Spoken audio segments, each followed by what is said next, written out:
Hey, we should be live. Thank you so much for being here. Let me test the audio, make sure I can hear myself. Today, we're going to focus on drawing, but I want to approach this from an interesting angle. And as people come into the stream, I will share a bit of what my intentions are. I initially wanted to title this Drawing and Patience.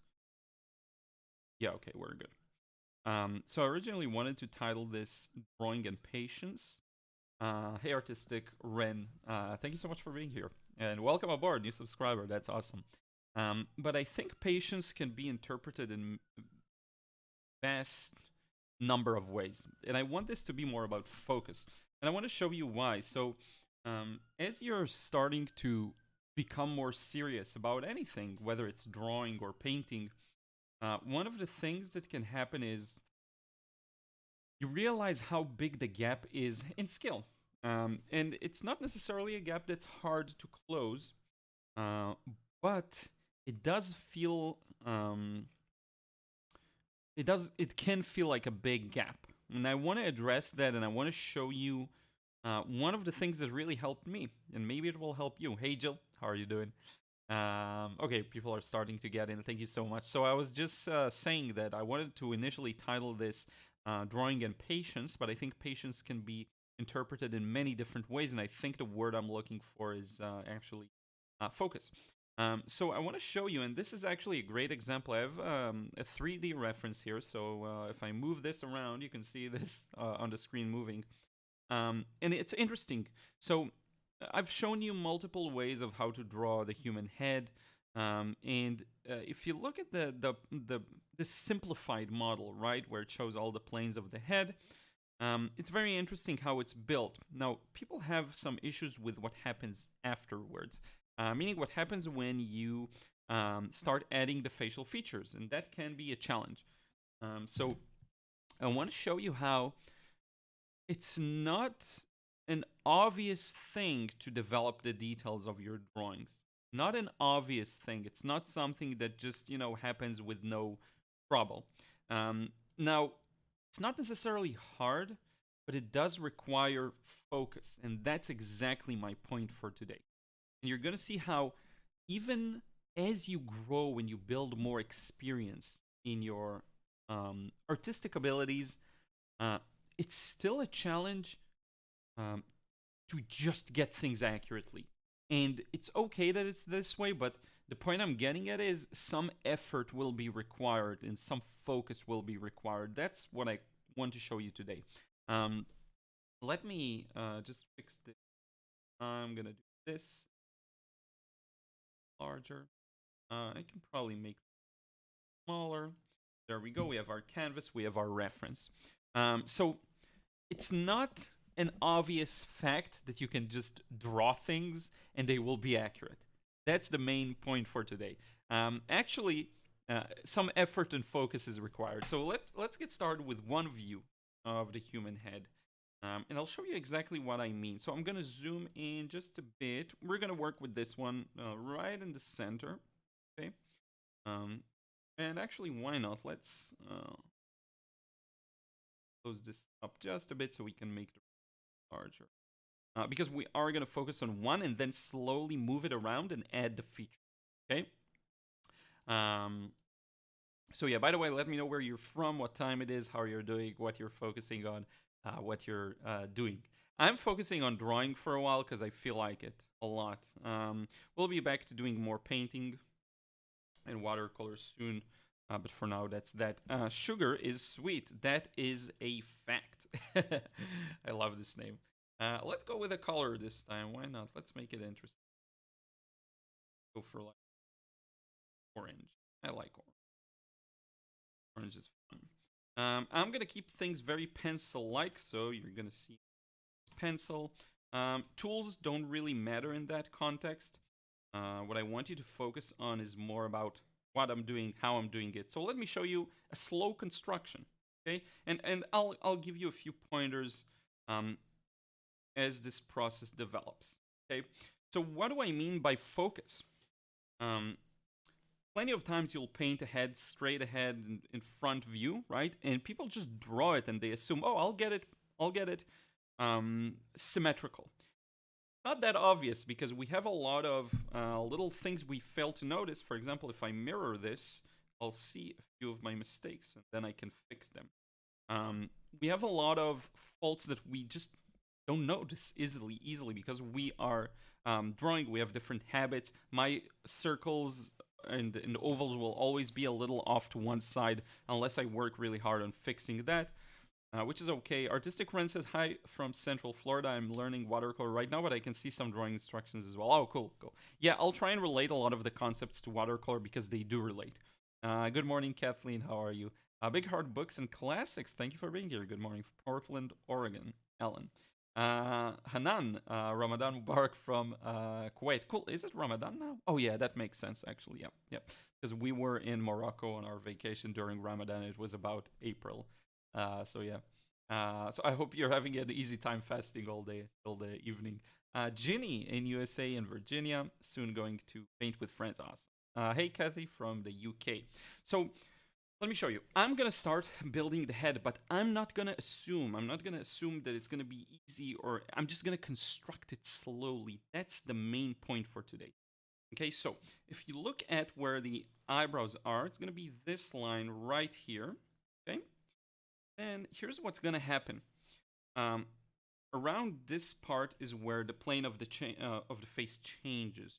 The way it changes is with an ellipse. It's going to be perpendicular to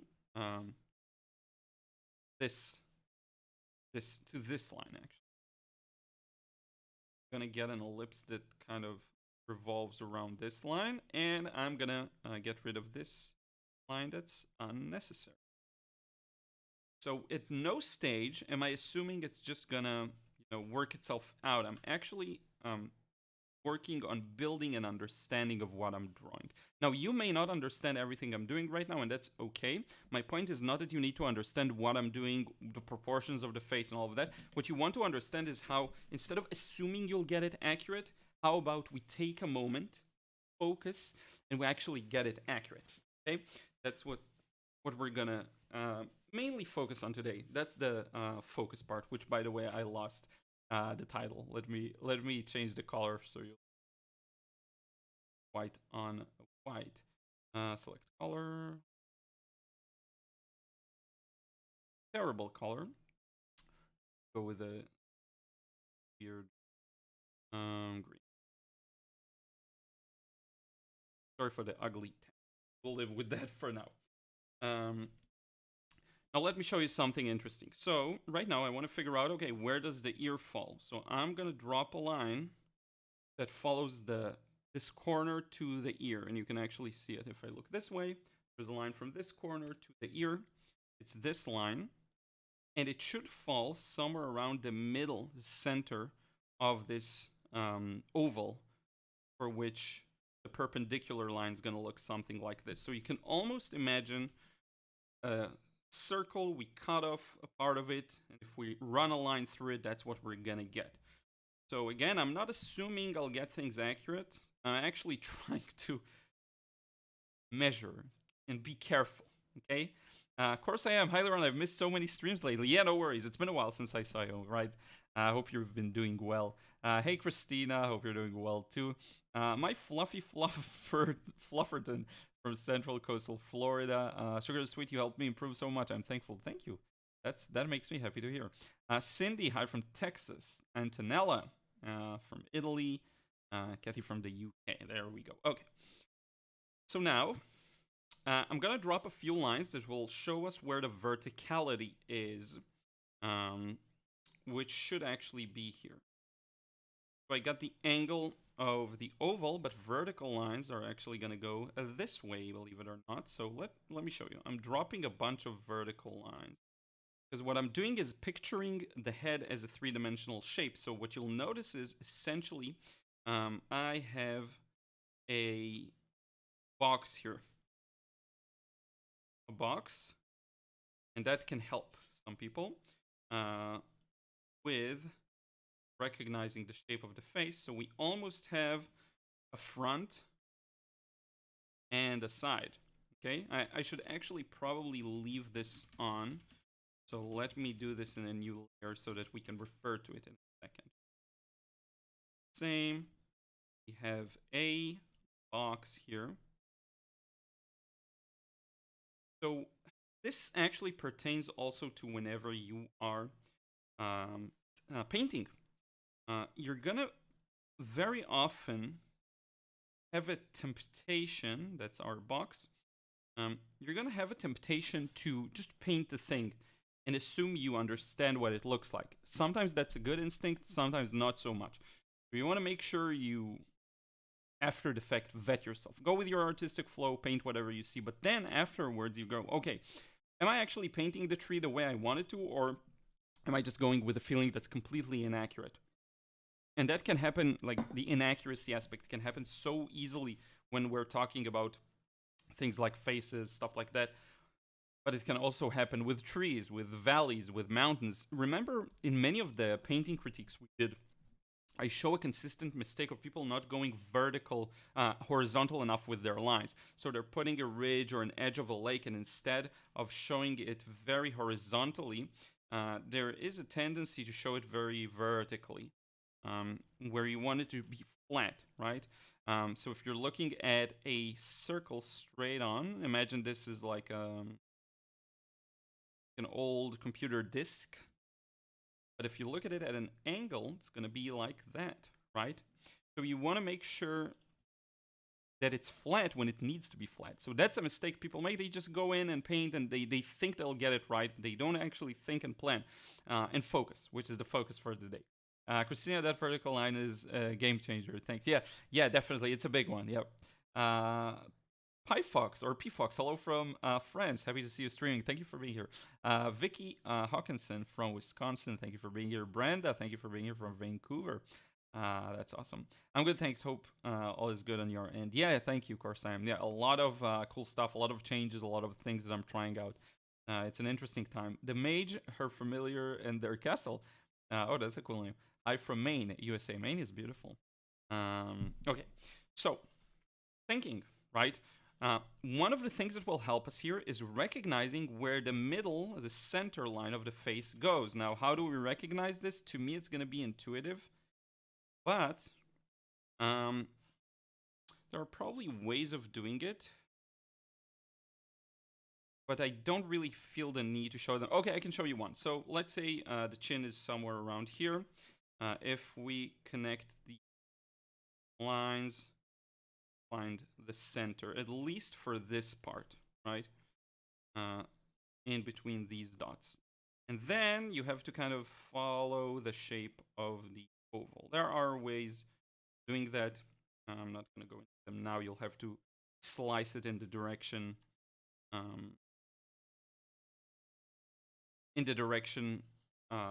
that will flatten it, basically, to make it measurable.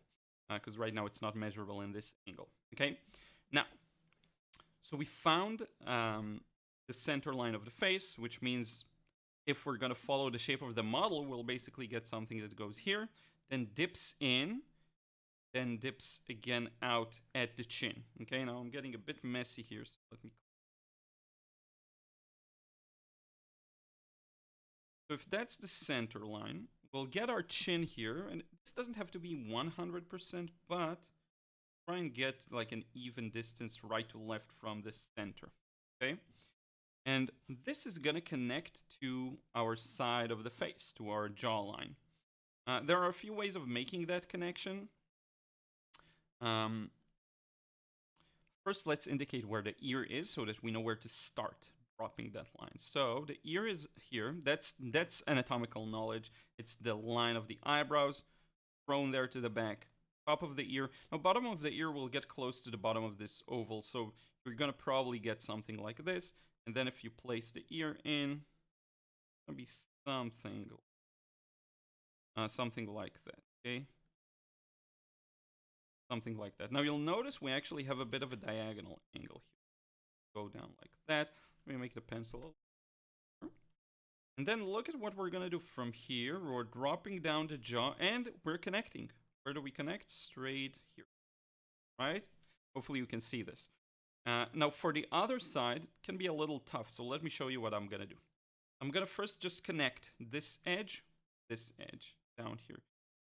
Now notice how all of these things I'm doing, right? I could go for it and do it from observation, but I'm trying to go beyond that and to actually put some effort into following the measurements, putting things in the right place. It's not really an effort because I love this. I really enjoy it. So to me, this is fun. But that's exactly the point. Sometimes you'll have to go through a few steps to get the mechanics right. To get the shapes in the right place, you'll just have to go through a few of these steps. Now, one thing that can really help is connecting this line with this line, believe it or not, using a curved line. Now, how this curved line goes, it's pretty much up to you. It will depend on the shape of the face you're portraying. That's the truth behind it. I'm just dropping it. So this helps us imagine this dip here. Do you see there's a dip? Something like that, dipping in. That's the eye sockets. They're dented inwards. And now if we follow that line parallel, we'll find the other spot, and that's where it dips again on the other side. Then we can get rid of this. And look at what we found here. Found that dip, that shape in the face. We found it not by being geniuses that can see things accurately and draw them accurately. We found them by following a process. That's the point. We're following a process, okay? You don't have to guess. Must Paint, hello, I feel sick. I'm back now. Oh, you fell sick. Okay, sorry, now you feel better. Happy to hear. Urban Fox, yes, that vertical line is really useful indeed.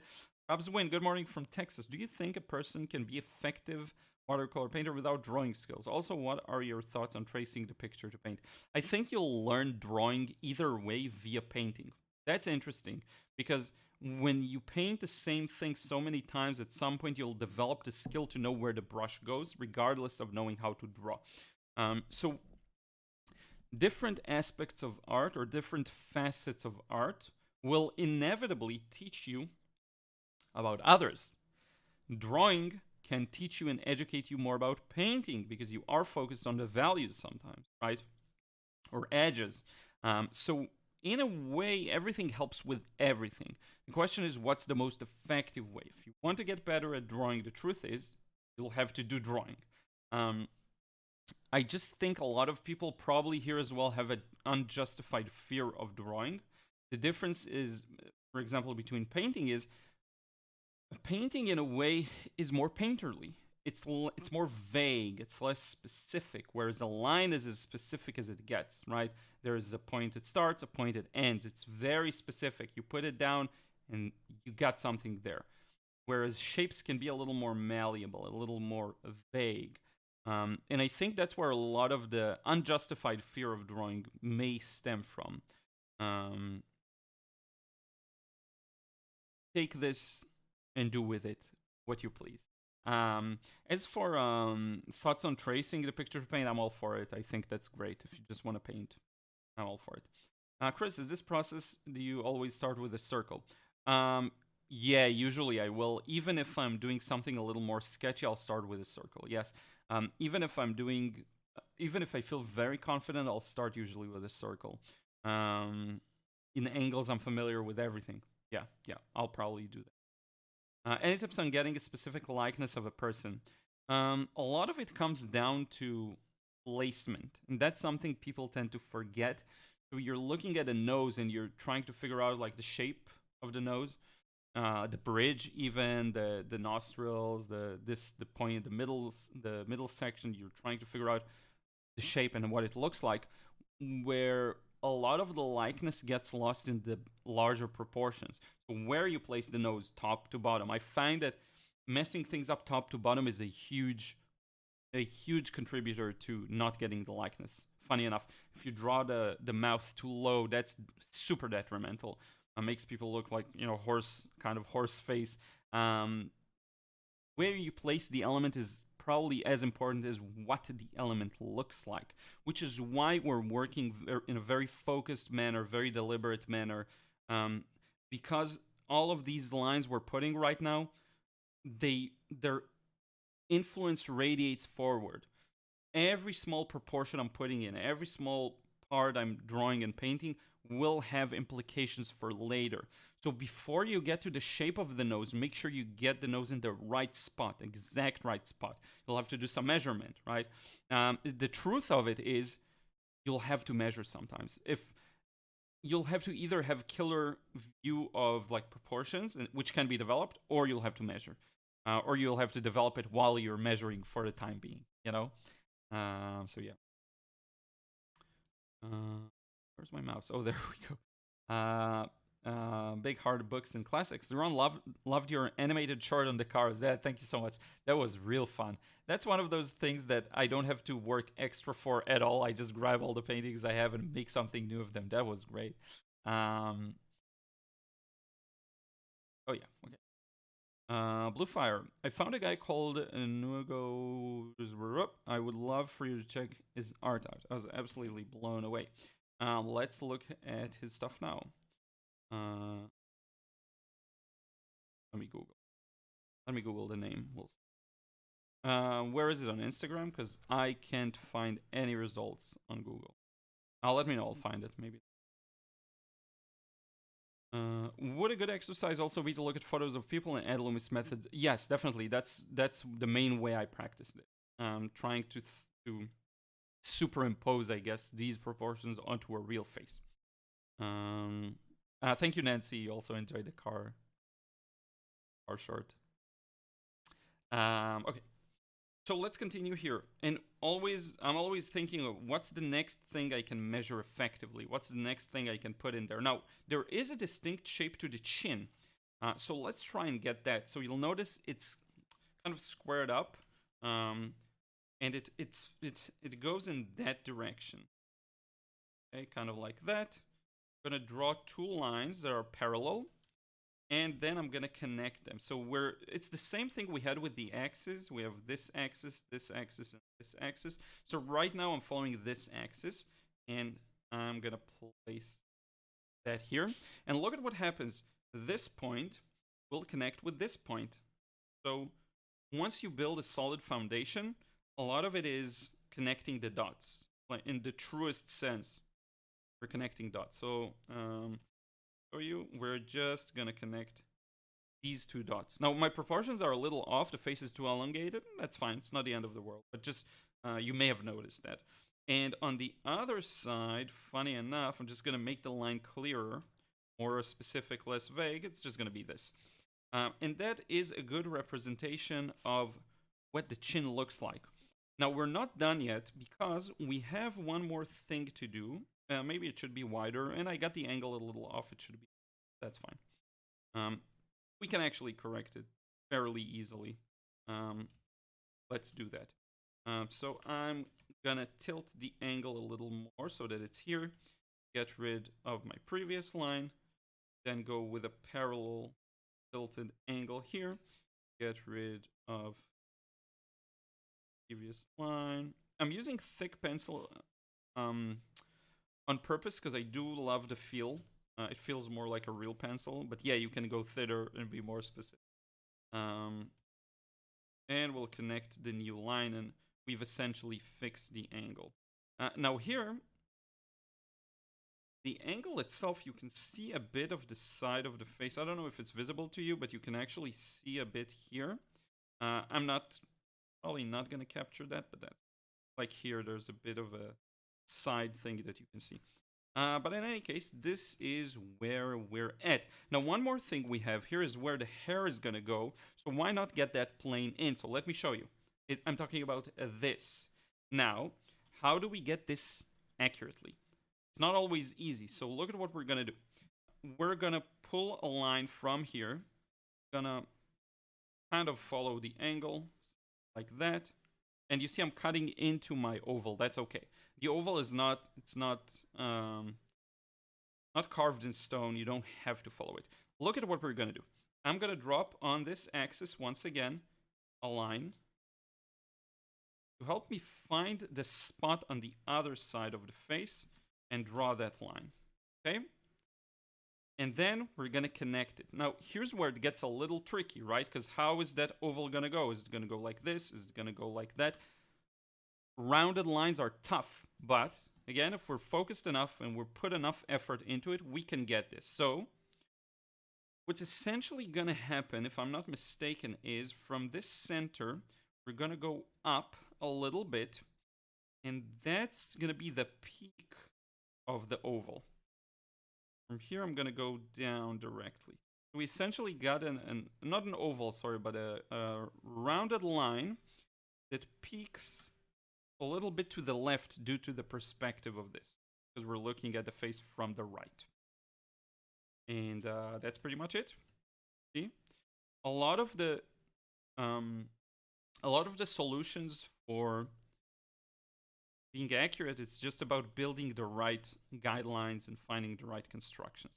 Let me get rid of some guidelines here that don't need anymore, like these.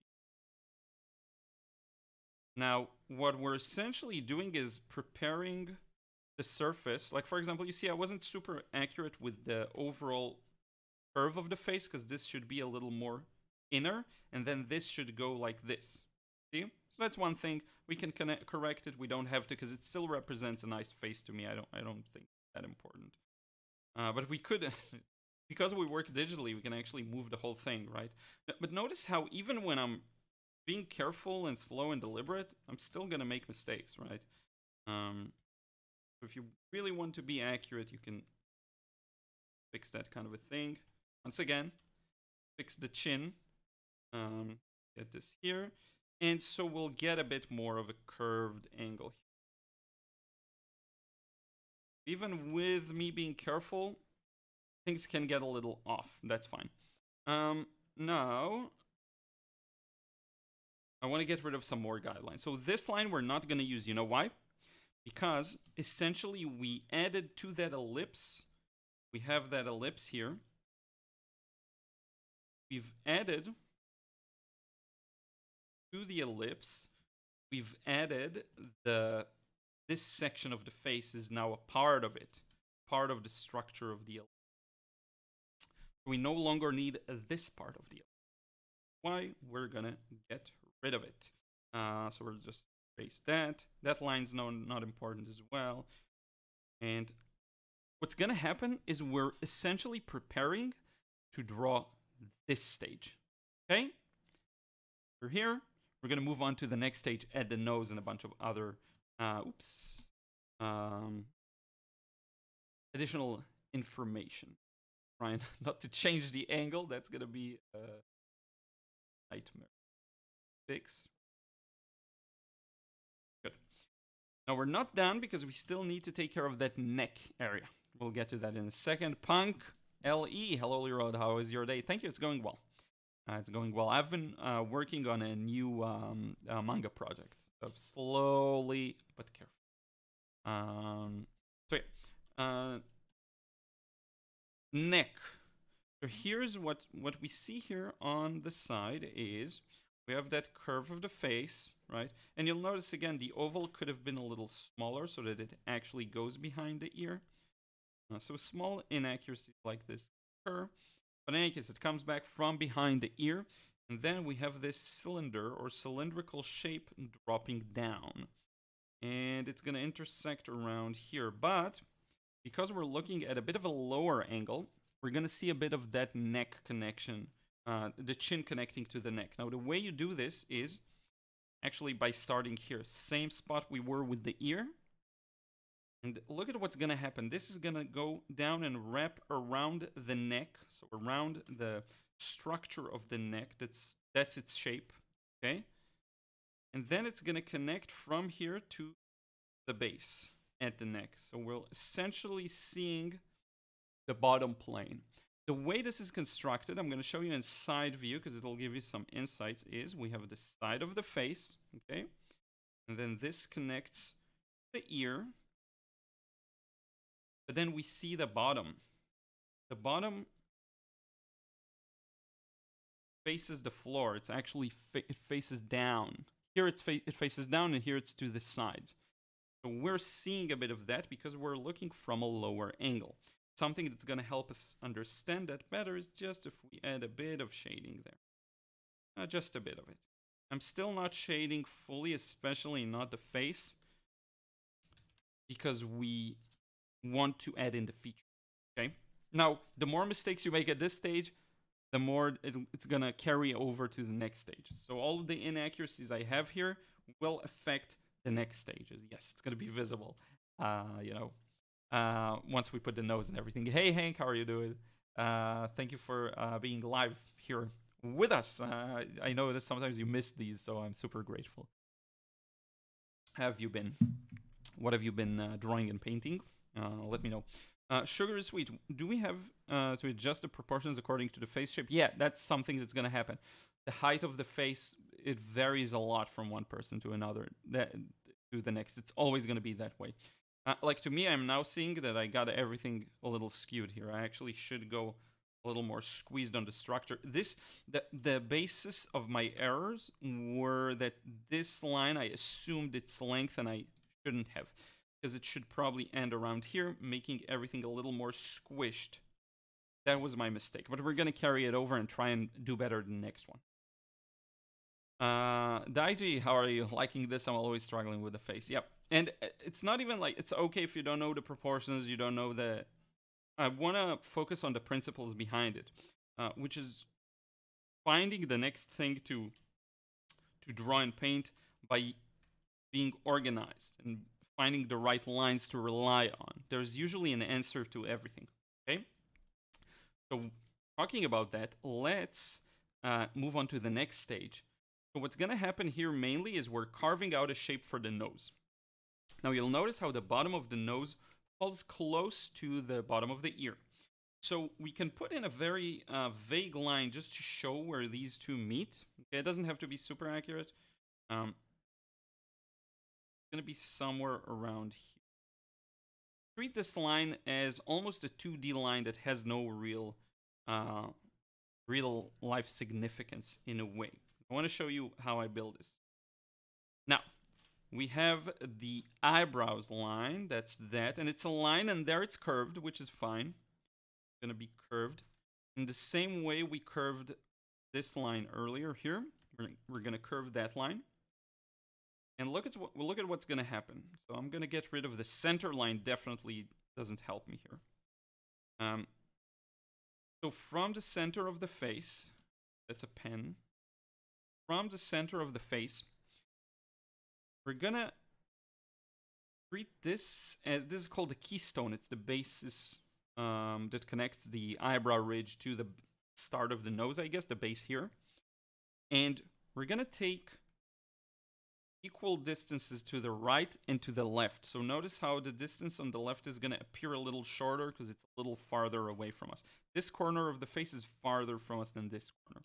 It's a bit confusing, but look at the way I'm doing it. I'm placing the center and then I'm finding two edges from right and left. There are ways to do the opposite, by the way. If you know the length, again, you can use what I've shown you earlier. Find the center that way. And then you can superimpose that. So you can just grab this, put it here. Then you find the center and the edges, which tells me probably that the edge on the right should be a little more to the left. Okay? Something like this. Slow and steady. Now, in the middle, somewhere around the middle here, is where these are going to connect to this base of the nose. So how do we get that done? We're going to place that line, again, imaginary line, okay? The center, this goes in that direction, like this. But then as it reaches here, it's going to go flat. And that's what's going to help us find the placement of the bases. Now, we don't know how much to the right, how much to the left. We can eyeball it. That's the kind of thing I will eyeball, generally speaking. But I've done all of this preparation to allow me to do this. Okay. So then all I have to do is connect. Connect one, connect two. At this point, we can pretty much remove this center line as well. It's in the way, we don't need it anymore. And now we have to figure out, okay, how do we connect this to the base of the nose, the bottom part of the nose, right? So what you're essentially looking at is gonna dip inside, which is this, what we're seeing here. To be fair, it's probably more like this. This is the forehead. and then it dips a little inward, and then it goes out like that. Okay? So we have to figure out what's the connection here. How are we going to connect it to the base of the nose? So if we examine the structure of the base of the nose, it's wrapping around the face like so. And you can even drop vertical lines to see where it intersects with different elements of the face. So if I'm dropping a vertical line, I notice that the right side is directly under this point. Now the left side is a little to the left, so I was pretty accurate with my initial judgment. Now if you look at the angle of the nose, it's aimed a little up. This line is not parallel to the ground, okay? Which means when we measure the distance from the base of the nose, we have to be cognizant of that. So if that line is that line, that base of the nose. So when we measure to find the tip, which we will connect to this point, we need to take that into consideration. So how are we going to do this? Let's think about it. So if we were to pull a line that is parallel to the ground, look at the thinking process. It's okay if you don't understand or can't do it on your own, but try and understand the process behind it. What can I measure a little better, or at least gauge the angle of? I can measure the line that's coming out of the face like this. So if the face is this shape, I find the perpendicular line. Where does that perpendicular line go? It actually follows this axis right here, this. So if we follow from the center in this direction, we're gonna find this line. Where do we go from here? Up. So from here, and again, the distance, so you can look at the reference for that, right? If you connect your understanding of the three-dimensional shape and a reference, you'll get a more complete picture. So from here, we go up a bit. And what we essentially found is this tip. From the tip, we can build this shape representing the flat front that we cannot see in this angle. It's the flat representation of the nose, the front of the nose. And look at what we have to do here. Connect 1, connect 2. And we've essentially gotten the shape of the nose. The bottom, this part faces down, not towards the floor. It's not parallel to the floor. It goes up a bit. Jacqueline, hey, just remembered you are live today. Thank you so much. Yeah, and I started 1 hour early because of daylight saving time. Here, it's in Europe, it's 1 hour early. Are your gray graphics available for reference? Yeah, I can share a link with you. Let me see here. Let me remove it for a second. Unfull screen it. Copy the URL. Place it in the chat. That's the model, the exact model I'm using. How to get through it? How do you approach it? What is your mindset? Understanding the three-dimensional plane. Understanding that everything is composed of lines that go towards us. So you'll get, imagine this is an arrow, a cone or an arrow that faces towards us, right? Things can go away from us. So in a very extreme example, you'll get something like this. An arrow that faces away from us. Tip is invisible there. Things can go right or left and barely go into the distance. So it'll look like something like that, right? Things can go in all sorts of directions. The system of directions that helps us most in this example is this. And actually, let me draw it a little more accurately here. We have 1, we have 2, and we have 3. So this is coming towards us like that. Yep. I'm gonna do the beginner stuff in the upcoming course, but this is it's a lot, so I want to just start with something.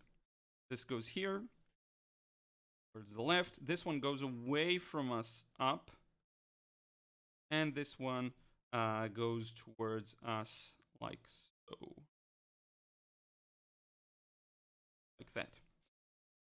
So basically, when you look at this line, it falls on this axis. And you know what? Let me color them. Let me color them. That'll help you. So let me color a few of these lines for you. So this arrow, for example, right? The lines that it represents are all the parallel lines that go in this direction. It will be this. Not many of them, actually. But basically, that's the direction. By the way, the line we put earlier, that line, is represented by it. Okay? Not too many of these, though. Then the up-down, let's leave those orange. And the left to right, let's go with a blue. So you'll get this, this, this, this, there's plenty of these, actually. And every proportion on this side of the face. Essentially, this thing we had from earlier, the box, shows it a little more clearly. Okay? So that's pretty much the structure based on that system of axes, Matheus. And at the moment, no, I don't do private lists. Sumit, I'm using Clip Studio Paint.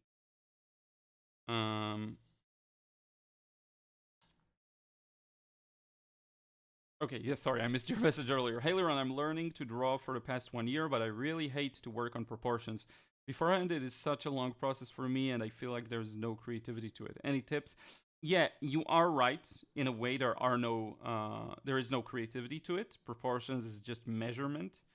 I will say do the necessary evil work so that you don't have to rely on it as much, and you can go a little more intuitive, like I go in many places. But you'll notice whenever I go intuitive, I'm not as accurate as I could be. So have that in mind. But yeah, I get it. You know, some things you just have to measure. Some things, if you want to know where to place them, you just have to measure them. And that's okay. It's just the reality of drawing. And if it's something you really hate or not enjoy, honestly, just if you don't have to do it, don't. You know, at the end of the day, you have to be happy with your work and day-to-day life. There's a lot of things that I don't draw. So for example, a lot of my cars I trace and then paint because I don't feel like spending so much time on measuring and getting a less accurate result than I would if I can just trace it real quick, get a great start, and then paint over it. The only time I won't is if I'm doing a plein air, and then I find it's easier to draw actually plein air. So maybe that's another solution. Hey, the Inker, how are you doing? Junius, hi from Lithuania. Is this method useful not as a skill, but when drawing from photo or from nature? It'll be useful always. It is a skill, but it's not that hard of a skill to build. And it will, right now I'm working from a 3D model, but it's on a 2D screen. So it's essentially a 2D model. If I were to look at this thing right in front of me and draw it, it would still be useful. So yeah. Sugar Sweet, do we have to adjust the proportions? Oh yeah, answer that, yep. Yes, if you want to be accurate, that is. So let me show you. Now we've done most of the work, so what's left to get the nose in? Actually, almost nothing. Connect this here, and this there, and we're done. We got the nose in. Now, the way we got it, look back to what we've gone through. We did the keystone structure, we found the base, and only then we connected. Now look, we have something else going on here. The nose slowly fades into the eye socket, and it happens around here. So what you get is a line, goes here, represents the side plane of the nose, and then it kind of fades into the eye socket. So for now, we're not going to do anything there. So what happens is if light comes from this direction, you'll get here a shadow. Let's do the shadow this. Okay, so there you go. You have a little shadow there. Not as dark as this shadow, by the way. That's a little darker, but still a shadow. That's what you get. Now, if you want to make things a little make more sense visually, you can actually shade the entire side of the face, mainly because we're done with constructing it. Pretty much done with that. So you can add some shading just to maybe make things a little clearer. cross. See how it divides the shape and the face, and then we can get rid of this curve that we need. Get rid of this here. See how it slowly builds a structure around it. Now we're getting to some more challenging stuff. So let me show you. This is very challenging because we're gonna actually deal with a very curved and awkward shape. But there's a process just like everything. Matheus, thank you. I'm so happy you answered. I watched mainly your content for past 1 year. It's so helpful and eye-opening. Yeah, definitely. And feel free to ask more questions. Pat, how are you? Good morning from Ontario. Thank you for breaking this down for me. Explain how I can improve on my portraits. How I can improve on portraits. Yeah, this is really useful. Even if you're doing portraits mostly from observation and you're finding the right shapes, as sometimes would happen with oil paintings and acrylics, you find the shape slowly.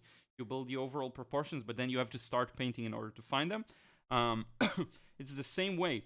Just by knowing this, it can help really improve your portraits too. Make it more of a straightforward process.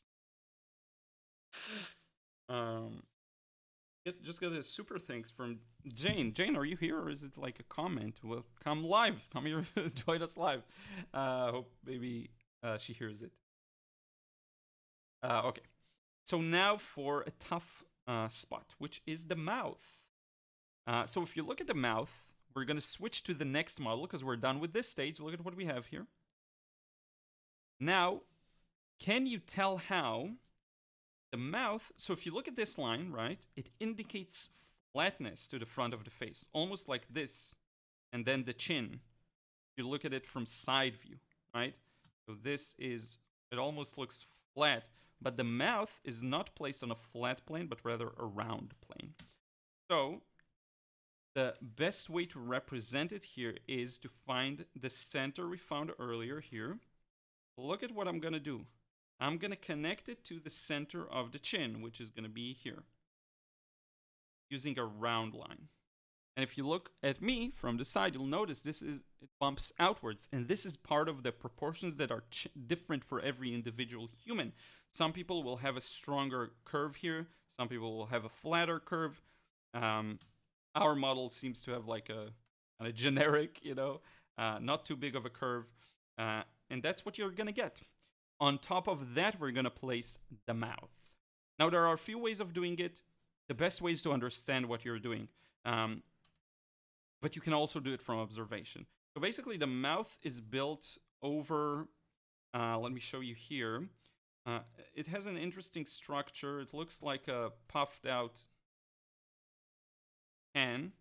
So you'll get something like this. And on top of that, you'll get the structure of the mouth. So, for example, in this angle, it will be something like this is one corner. This is another corner. The center, we can find. Remember how we can find the center here? We can drop a line here, drop a line there. You have to be accurate, though. Connect. And find that the center is somewhere around here, which is actually not that accurate. Now, let me rethink this. Yeah, because I need to flatten it out in order for it to actually. This should go here.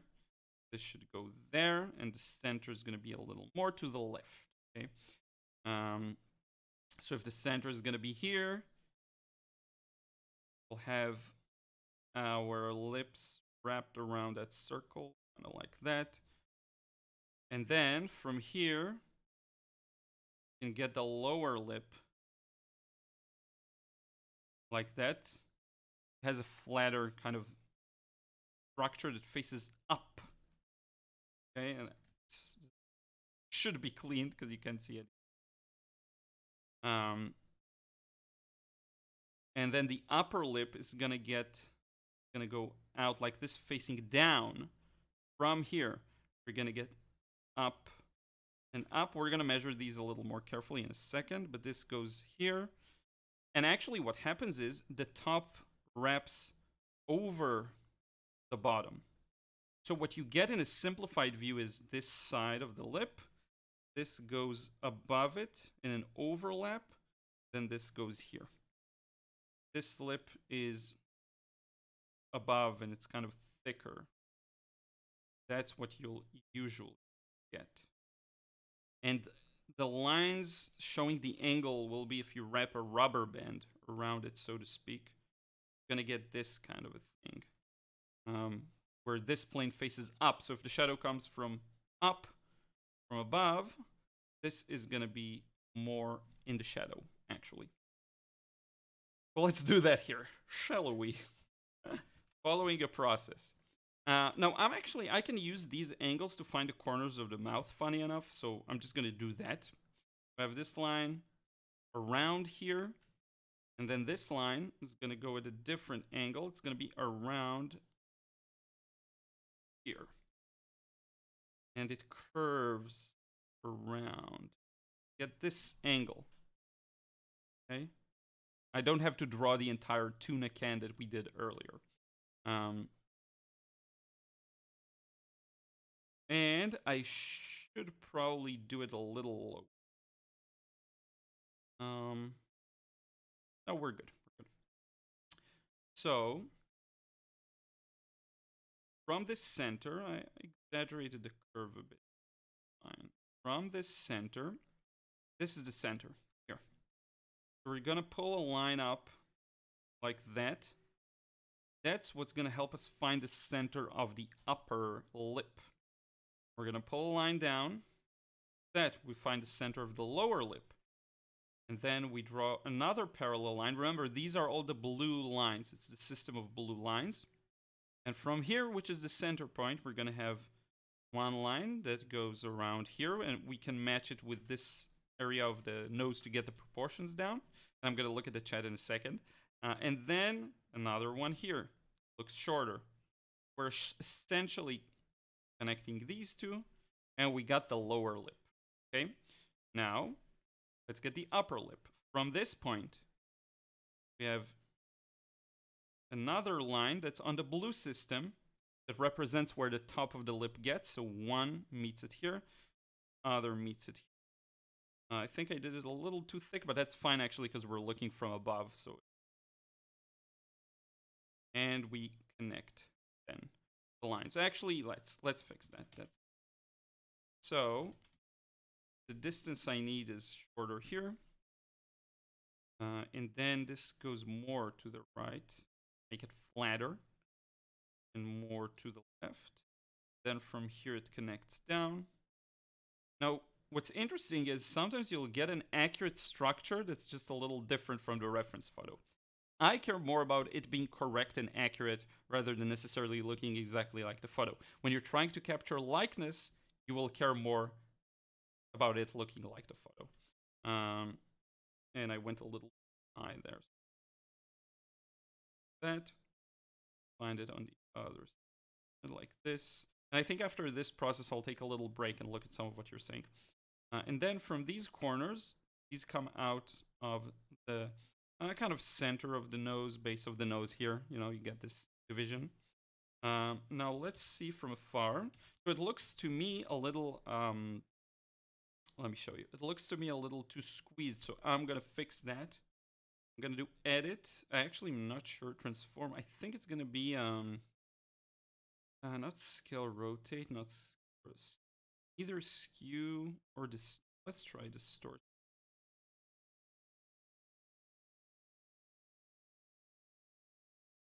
That's not edit. Oh, maybe I can do. No, it's wait. I want to fix it in an easier way. Let's try again. Distort. Second. Edit does help.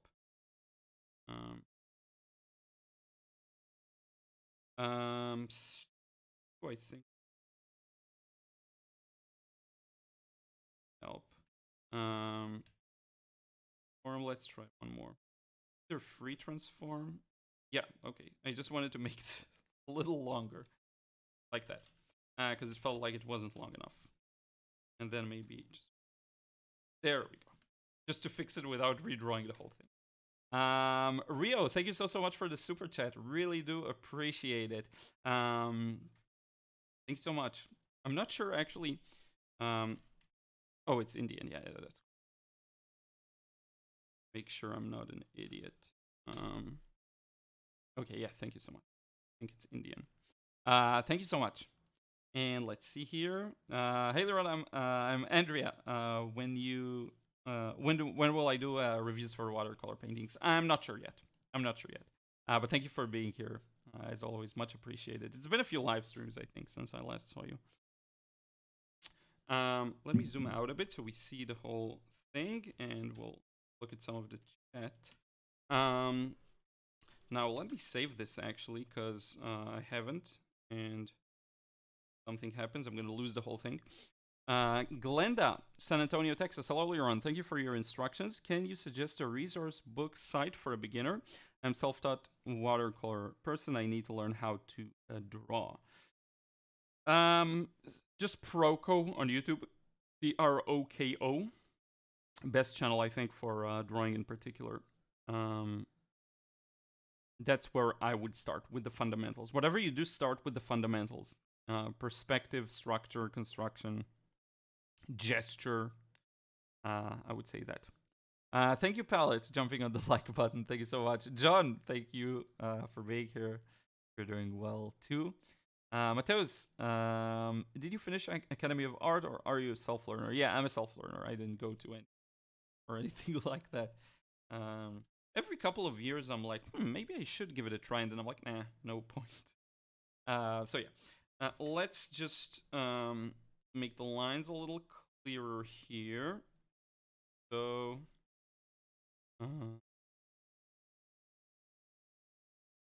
sec.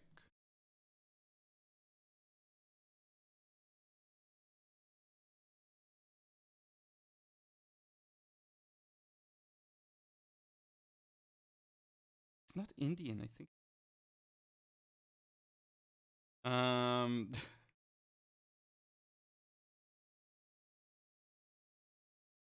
I lose my tab.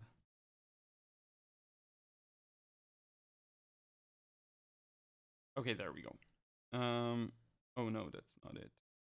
Wait, I have some technical difficulty.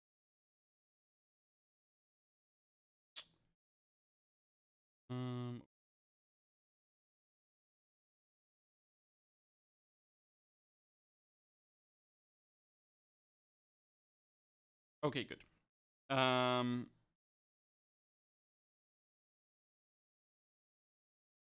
Thank you, Rio. Thank you so much. So yeah, straightening out the lines. Now, if we're talking about shading, upper lip is gonna be in the shadow because the light comes from above, okay? I've been showing, oh yeah, I switched over to the wrong tablet. That's why I'm seeing things left, and that's good. I'm actually seeing everything. So we're gonna shade this ever so slightly. I don't know why I'm seeing an error message on the live stream. Hopefully that's just, yeah, okay.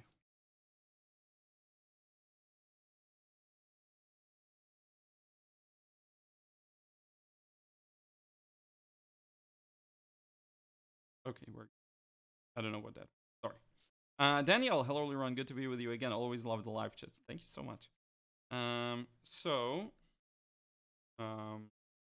Let's get rid of some of the unnecessary guidelines. And we pretty much got the lips in. Now what's left is the chin. So we actually have something interesting here. This is very much the way the person who built this model interpreted it. So I'll just kind of go with the flow and see what happens. So this is the bottom of that part. It goes from outside where the lips are. Let me show you. So the lips go like this. Upper lip, lower lip. And then we have this little, from the lower lip, we have this bump in and out and chin. So what you're seeing here is the chin, this part. Here is the in, and here is the out. Or rather, yeah, doesn't matter. So if we were to draw this, we'll get down, and then they use sort of a curved line that connects to the kind of corners of the lips. And then, because it faces down, it's also in the shadow. So sometimes you don't have to measure everything, but if you kind of understand what you're looking at, you'll get it there. And this leaves us with one step, which is this took long. I didn't think it'll take this long. Just one face, because I really wanted to go in detail. It leaves us just with the eyes, and we'll be done with this. Situation XD, Ayo, Liron, love your content. Thank you for being here. Jacqueline, so you're drawing with a digital app. I draw on paper with pencil. I've used an app that superimposes the image as you draw on paper. I like using it to get more accurate drawing. I would like to draw without it, though. Yeah, and you know, I think a lot of people need to ask themselves why. Why would you prefer not to use it? There are some good reasons, but very often I think we have this thing of it has to be us that did the drawing, and that is true to some extent, but I think sometimes people feel they need to. And wherever you place a need, you're in trouble, because the needs are usually just arbitrary. You don't or have to. This is how it's done. It's usually arbitrary, self-imposed, and has no use because it doesn't come from a true place. So ask yourself, what would you rather actually do if there are no rules? If you don't have to do anything one certain way. And maybe you'll find that you prefer to trace or to use the app, just saying, right? Maybe you know, so one thing that is true is it's more fun to draw and not trace. To me, it's more fun. It's hard to explain, but it's just more fun because I feel like I'm doing something that's using my skill. There's something fun about it, and it feels more like you had everything to do with every step of the creative process. And add on top of that, you take your own pictures. You take your own pictures, you draw based on them, you paint based on that. And so every part of the process is entirely on you. But I think, again, just because something is fun doesn't mean you have to always do it. So you could sometimes, if you really feel like it, draw yourself. And other times where it's a very complex subject or something annoying you don't enjoy painting, then you can delegate to tracing using all sorts of apps and whatnot. I want to show you one thing that I forgot to show here. It's a bit subtle, but as I've shown you down below, this actually overlaps here. It goes above the lower lip, just like here. It actually obstructs, which is important. So yeah, and that's how you get a solid structure. And even though my proportions are wrong, the entire face is too long, the proportions are still correct. And the angle is kind of correct too, pretty much accurate enough. Now onto the eyes, let's do this. So first off, notice how they started delineating this ridge. Oh, you can see this ridge over here. Okay, so they kind of divided it into two parts, and that's gonna help us, so why not? So that's one, and then two, okay? And then if we stretch that line over to the other side, we'll get 1 and 2, and clean it up. The reason I'm putting that in is because that's the corner on which the eyes rest. You'll notice from this corner, if we just go in a bit, that's where the eye is gonna be. And it's gonna end near the base of the nose. That's a line that represents where the eye is gonna be. Let's find the next eye. So it's gonna start on the same line, but behind the nose. And you see how the corner of the eye is actually here? And then, and look at how inaccurate I was, by the way. In the reference, it's here. So that's either a height issue. Let me think about it. It's just the fact that I stretched the entire face issue. And it ends here. So then you have the other eye. Okay, so we essentially found the corners of the eye on which we'll base the whatever shape. Now, something interesting happens here because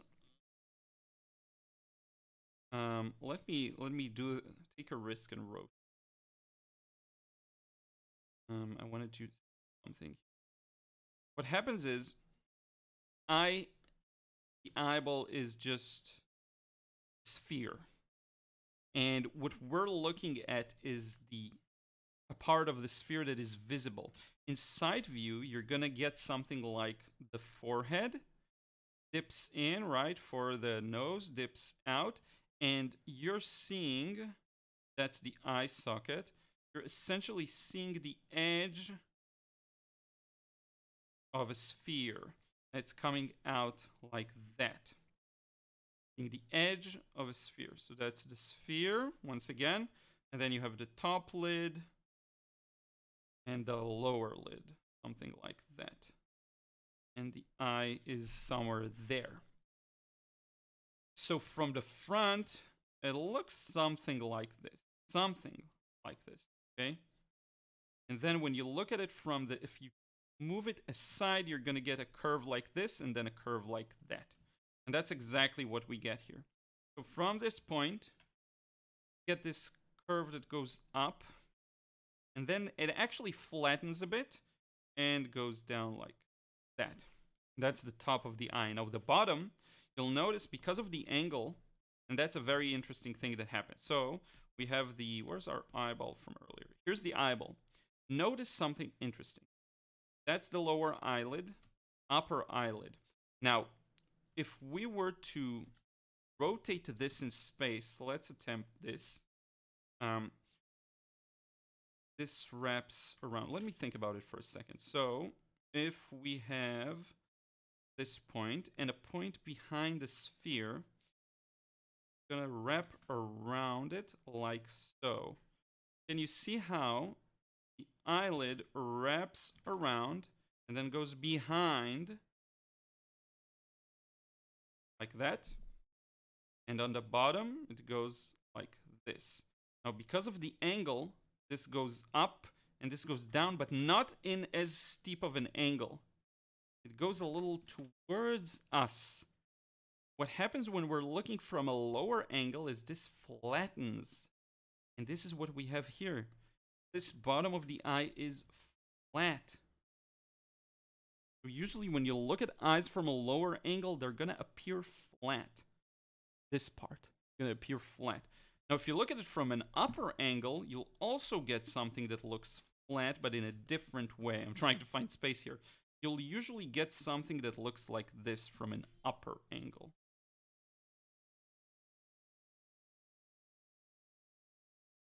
Something like this. So this part is flatter, this part is rounder. Okay? So it's very interesting. This is why it is useful to study the basic shape of the eye, which we got here. And if I were to wrap it again in rubber bands, we're gonna get something like this. Second eye is gonna work similar, but not exactly the same, because the shape of the eye is not 100% symmetrical. We'll get more of a this kind of a thing, if I'm not mistaken. So it's off center essentially. The lowest point is here and the highest point is there, like that. Which means the other eye is not going to be like this, but rather round. It's going to start a little round. It's going to reach the same point. You can find it very easily. And then it's going to connect where? Behind the nose. And if we wrap a line around it, it's going to look like that. I hope that makes sense. Now, it's a little small still. The reason is we have the eyelids, and these add a bit of volume too. So they're going to wrap around here. Now, you're going to see a bit more of them here as opposed to here due to the angle. And almost none of them here, but a bit of them there. And then there's the lower eyelid. And we are pretty much done, I would say. If you want to put some shading on it, you'll get a nice little shadow in the eye socket, but the eyes are going to be better lit. because they are aimed at a different angle and they stick out a bit. Because remember, in side view, see how this entire thing is within the eye socket because the eyes are protected. So this part is in the shadow, but the eyes not so much. I hope that makes sense. And this is pretty much done. The proportions aren't 100% accurate to the reference, but they are accurate in their own little world. I just stretched them a bit. I hope that makes sense. Mateus, I have to go. Is this live going to be archived? Yes, it will. Jacqueline, my daughter draws manga characters without any reference photo. I'm totally in awe of that talent. Yep. The mage, do you feel like you also get to know your subjects when you actually draw them? Like it helps you understand them? Yes. Are you talking about people? Because I'm sure it will help with people too. But yeah, definitely. I feel like I'm much more familiar with cars right now, for example. I know so much about their structure and how they, how they're built, even though I don't know a lot about cars generally speaking. From a general knowledge standpoint, I have many friends and people in my life that know more about cars than me. Jacqueline, yeah, I do commissions and want them to be accurate. Exactly. There's no, you don't have to do it for the sake of being noble. You can do whatever you want. So I think this is a good point. If you have any additional questions to ask, and then we'll maybe do another angle. Anything dogs? Yeah, that's fun. Dogs are fun. Easier to draw than humans, that's for sure. And it's fun getting to know them. They're really sweet. All dogs are good. All doggos are good doggos. Let's do an angle from above this. And while I prepare this, these angles are a nightmare. Real nightmare. Like, notice what happens in different angles. It's really interesting. So the eyes, they stick out, right? See how they're beveled outside, right? And then if we rotate and if we really focus on the eye, look at how the shapes change. That's the kind of thing I like noticing. So right now, it's this kind of oval. The highest point here is to the left. Highest point here is to the left. Lowest point here is to the right, actually, a bit. And then if we rotate, look at what happens. Look at what happens if we rotate the other way. And how things change. It's really interesting.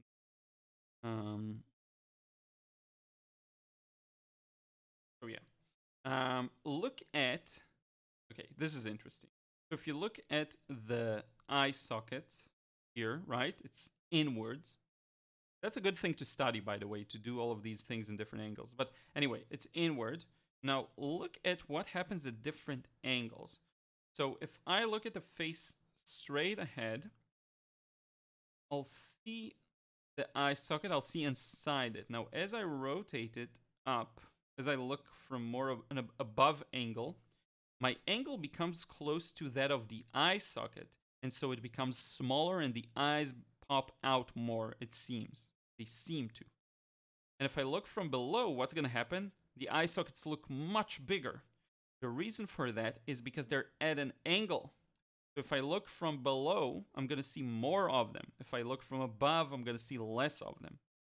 So it's really interesting learning these little shapes and how they work in space. That's what I find really useful. One more thing you can do is to focus on, again, either a small section. Let me create a new layer here. A small section or a specific detail. I find that it's really useful. Let's switch. Nice little blue here.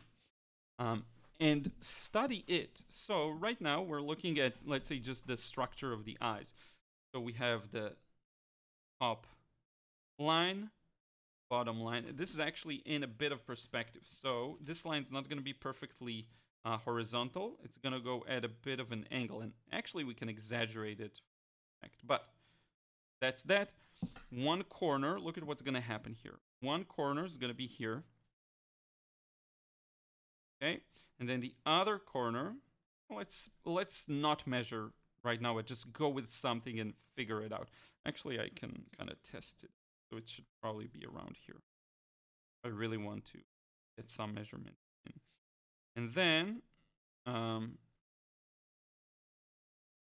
This is gonna go back and back, and I would say all the way back here. And look at what's gonna happen. So if I want to place the nose, I'm gonna first find the center, right? I love doing these kinds of studies. So that's one line, that's another line, which helps us find the center somewhere around here. Now from that center, I'm gonna pull two lines. One is gonna be here, and another is gonna be here. That's gonna be the base of the nose. So this means this is one eye socket. This is the other. Beautiful angle here. The forehead. Okay. Then we'll get a line to represent where the base of the nose is. It's going to be here. It's going to be there. And from there, this is almost an identical angle. We'll bring the nose out, also following our perspective. Find its side plane. I'm exaggerating the perspective a bit. Now this actually should be flatter. See? And we got a basic 3D structure of the shape of the nose within the face. And then you can place the eyes if you want. So that's going to be, say, that's going to be one corner. The other corner is going to be here. And on the other side, same line, corner and corner behind it. Not that accurate, but you can be inaccurate, but still correct. See? Going a little fast now. Or you could choose to focus on one eye. That's going to be interesting. So for example, this eye and the way it looks in different angles. So from the front,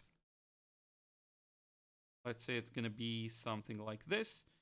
And let's go with the highest point. It's going to be tilted to the left. That's a flat and down. Okay.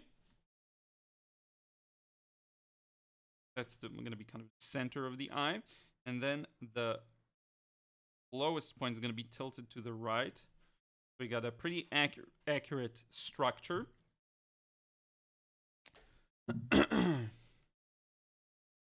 And let me refresh this. Hopefully I didn't lose connection. Yeah, we're good.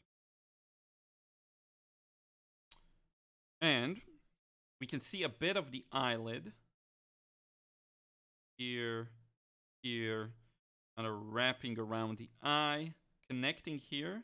And then we look at the other eyelid, okay?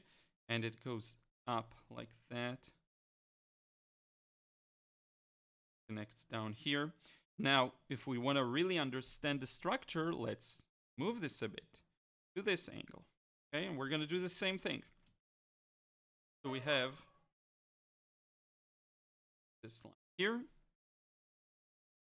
We can even use a similar measurement. So let's do this. That's the, let's say, entire length of the eye. And then, as we mentioned, it's actually a sphere that we're seeing just a part of. So this is going to wrap around the sphere. And this is also going to wrap around the sphere. And then we're going to see the thickness of the eyelid. See here? We're actually seeing it.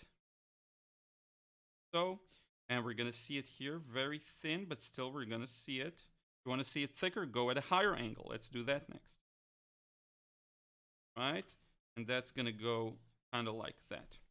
Okay? And then light comes from above. The upper eyelid faces down, so it's going to be in the shadow.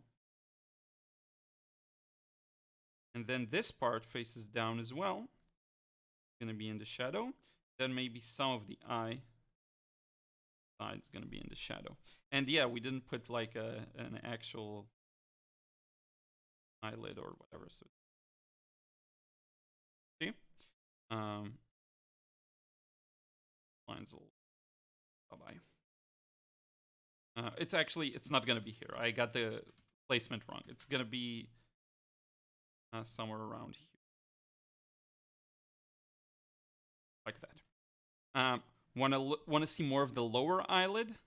Check it out. Upper angle. Okay, look at what we get here. And imagine it as the edge of a sphere once again. So what do we get here? We have the top of the eye connecting here. And look at what's going to happen. It's going to wrap around the sphere like so. We're barely going to see any of the upper eyelid. See? We only see a bit of it here in the shadow here. And that's going to wrap around our eye like that. Just a flat line. And we're going to see more of the lower eyelid looking from above. And that line, longer necessary. So doing these structures or studies of specific face features is very useful. It really gets you familiar with your subject. Artistic Ren, wow, it's rare that someone gives me a clear plan of what to practice. Thank you, this is valuable. Yep, that's one way. And you know what's so cool? If you're, let's say you're used to doing portraits, right? And you see all of this knowledge in front of you, think about it this way. You don't have to learn everything, and definitely not at once. What you can do is every time you feel like something you want to improve, that aspect of your painting or drawing, you tackle that. So let's say, oh, I feel like my eyes aren't as good. I'm going to practice some eyes in different kind of weird angles, right? Or maybe you feel like your understanding of lips is very unclear, very foggy. So you practice that, right? And you every time you gain a bit more knowledge, and it's so fun because you're going to notice things improving. By the way, the angle of the eyelid is very tricky. So how are we going to place it? A beginner may do this, and this is not true, actually. What's going to happen is the eyelid, here's something interesting to practice. Take a sphere. Terrible sphere. Let's redo that. Take a sphere. Another really bad one. There we go. That's decent enough. For every angle here, you can find the angle of the eyelid. Let me show you. Find the center of the sphere. Let's assume we know the center. It doesn't really matter. And let's say you want to place the eyelid like we have here, by the way, like in this example. Okay? It's going to be lower, somewhere around here. Let's say that's where you want to place it, on the surface of the eyeball. So you draw a line connecting to the center of the eyeball. And now what you want to do is draw an ellipse that the long axis of the ellipse, so we have an ellipse, it has a long axis and a short axis. The long axis of the ellipse is perpendicular to the line we just put. So it's going to be something like that. Now, how open or close should it be? That's a little more complex, and that's something I will address in my perspective. But generally speaking, the closer it's going to be to the center, the more open it's going to be because we're looking at it more straight ahead. So let's imagine the eye is looking directly at us. It's going to be a perfect circle, looking straight at us. But the more it veers to the side, so if it's going to be here, the more closed the circle is going to be. If it's here right at the edge, look at how close it's going to be. Where is it going to be here? That's right. It's going to look something like this. That's the eyelid for this example. Okay, I hope that makes sense. And then you're going to put the iris or the pupil, whatever you call it, which is funny. It's also not in the center. It's a little more to the inside. It's all really fascinating. And maybe it should be larger. I'm not sure, actually. It's been a while since I did a lot of these. But center, draw a line, perpendicular, that's going to be your pupil or eyelid in that example. And that you can stretch lines everywhere and figure out how thin it is, how thick it is. See? Sorry, just an example. Is there an easy way to figure out how thick or thin it should be? Thinking about it, I'm going really based on intuition. There actually is a way. Let me show you. So this is going to be interesting. Let's see if we can get this. So if you have a sphere in space, and that sphere, we want to divide it equally. What do you call it? Like the Earth is divided. What we can do is,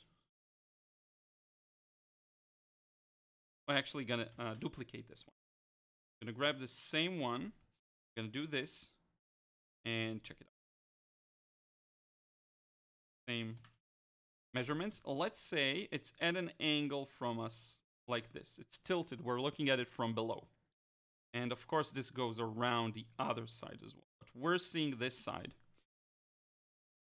All we have to do to figure out equal distances here is to put equal distances around this. We're looking at it from perfectly from above or perfectly from below. So we're essentially looking at it as a circle, just a circle. So equal distances on that circle. Look at what's going to happen in a second. These are all equal distances. Once we project them over to the sphere at an angle, look at what we're going to get. The distances seem to be getting closer the closer they move to the edge. And if we're going to draw them almost as, what do you call it? I'm not sure still. The Earth is divided into these. See how they get thinner the closer they are to the edge. And that's because we took it and treated it as a flat shape. We opened up this ellipse, we opened it up into a circle, looking at it from straight ahead, and then we transfer these measurements. So where I'm getting with this is, if you know how big the eyelid here is on this measurement, you can actually transfer it onto this one, if you want to. Like that. That at least can tell you its size, but it's still not easy. But in theory, if you know how big it is in the center of the eye, you can find the distance in different placements here. So it's going to be this big when it faces us, but it's going to be this big when it faces away from us, and this big when it's really, and this stretched. Actually, a better way of looking at it, it's going to be, okay, here's what I meant by that. This is how wide it is here. But because we use the same measurement, this distance is the same as this distance. So this is how big it's going to be here. See where I'm going with this? And the more it's to the side, it's going to appear to be really small. I hope that makes sense. This is something that you need to build towards. I'm gonna talk about that in my upcoming course, for sure. How to show this and how to measure things accurately in space. We're going to dive deep into this, but it's something that we need to build towards. So yeah, that's pretty much where it is. But you can base a lot of measurements around a sphere using that. That's the point. What else? I think we can probably wrap it up for today. We've done a few processes. Maybe we can do lips. How accurate are these? So you see, these aren't too accurate because you don't get the roundedness. Let me see if I can find an accurate model for lips. A little hard. If you want to dip out, you can. We're going to do maybe another quick one or two. Wrap it up. Lips. Oh, and that was actually quite easy to find. Let's see how. No, I don't like. Find another one. This is Michelangelo's David's lips. Oh, that's an annoying model. Oh, that's good. Yeah, this is much better. So let me show you.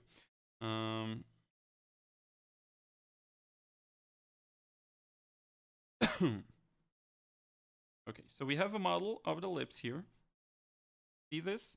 Now look at how from the front, you see this dip here, but from the side, it wraps around. That's a very important thing. So when we're looking at it from the side, if I were to try and do a quick study of this,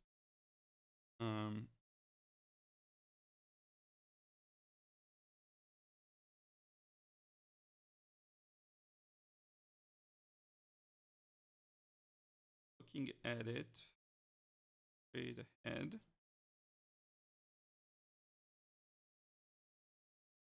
Okay. Oh. This is one corner. Hey, Roberto. How are you doing? Hey, Vishnu. Hope you're well. Hey, Rajshri. Thank you so much for being here, everyone. So,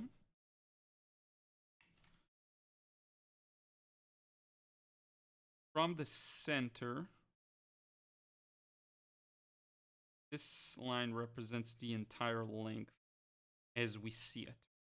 What's going to happen, just to show you from observation, is this kind of a thing. And then we're going to get this overlap. So let's see how we can get that down here. Yeah, so the center point is going to be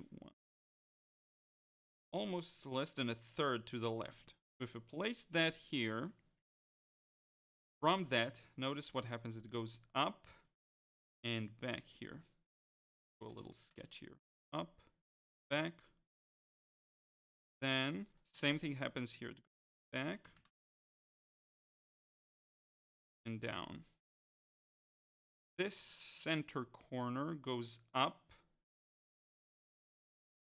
and divided into 1 and 2, which go back the base of the lip here and there. This overlaps here. We get some interesting overlaps. We have this line. This obstructs it. And then this here again, let me fix that a bit, obstructs it as well. So this is really interesting.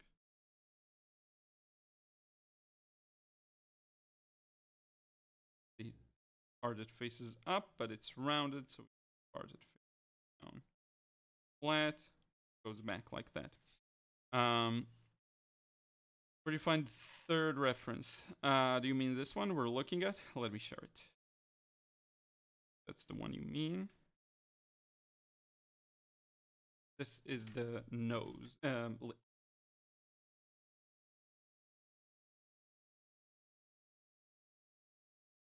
we go. There are so many interesting 3D models on.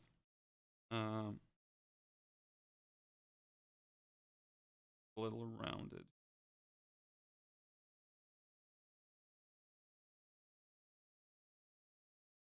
Center, it goes around and around and around and around. It'll get something like that. I hope that makes sense. Bit of a complex structure, and you can rotate it however you want to try and figure out structure. So with a higher angle, you'll see less of the upper lip, more the lower lip, and vice versa. See here?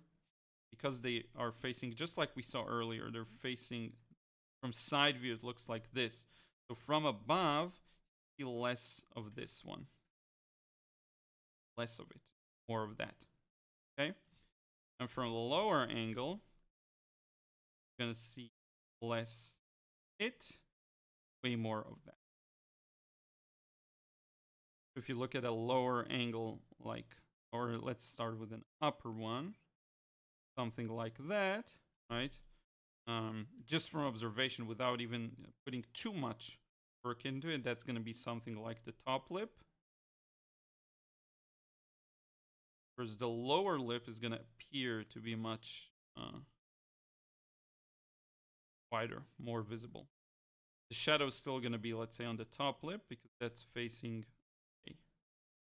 away from the light source. And then, right. And from below, get, say, this weird angle. Get from the corner. Look at how much we're seeing from the upper lip here. And then from the lower lip, not as much. Okay.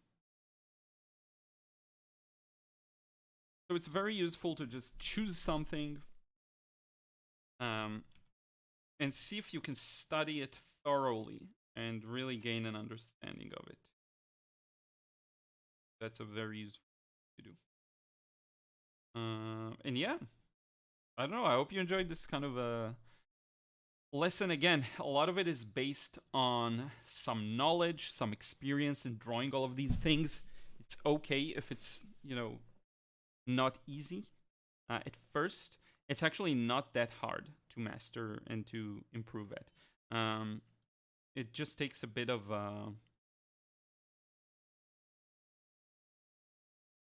practice at first. Not even a lot of practice. If you truly understand something, you understood it. You don't have to, and that's something I'm changing in my approach. You don't have to practice the same thing over and over again. Once you got it, you got it. It's okay to do a refresher. We can forget things, but generally speaking, the skill is there. So yeah, Nancy, thanks, great live stream. You really do have a gift for connecting with people, relating to all and helping to guide. Thank you so much. You're really good at explaining things. Thank you for sharing your knowledge. We really appreciate it. Thank you so much.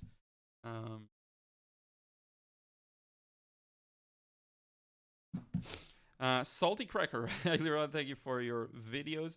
I recently started the drawing journey again. I hope to get to a level where I can visually communicate my ideas for 3D modeling characters. Yeah, that's fun. And if you're using a modeling software, that's actually a great way to learn. I'm not too familiar with them. I did do a bit of research in the past. It looks like fun to me, at least. It looks very hard too. I like sculpting. But yeah, that can help. And whenever something, I cannot stress this enough. Whenever something is too hard, maybe you just are lacking a bit of previous knowledge. So maybe you should visit a fundamental that you skipped. That's usually what happens. It's not that something is impossible to learn. Something is most things aren't that difficult even to learn, as long as you build it up step by step and you don't jump into very complex things. It's okay to sketch from observation, to try and do these very complex subjects without all of this knowledge. This knowledge is another facet of improving the result you want. Not to say that there's like a better result, but just get it closer to your vision. Just like you say, to the level where you can visually communicate your ideas. I think that's the most important thing.